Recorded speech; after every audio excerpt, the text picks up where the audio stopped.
Näissä lajeissa Suomi tulee pärjäämään. Hiihto ja ralli ja kurlinkki ja kenkä heitto.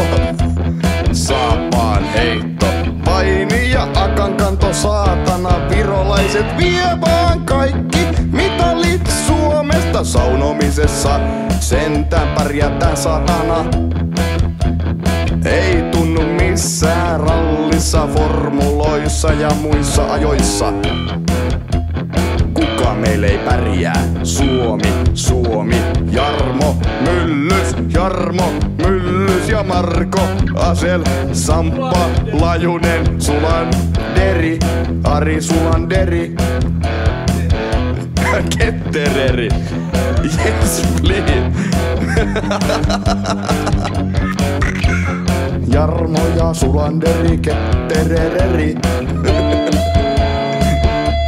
Suomi tulee voittamaan kaikki ne mestaruudet joka vittu lajissa painissa. Näissä Suomen lajeissa kävely on. Ai ratsastuksessa mä kelasin Marko Aseli ei ratsasta. Sari Essa ja Valentin Kononen motherfucking kävelyvit.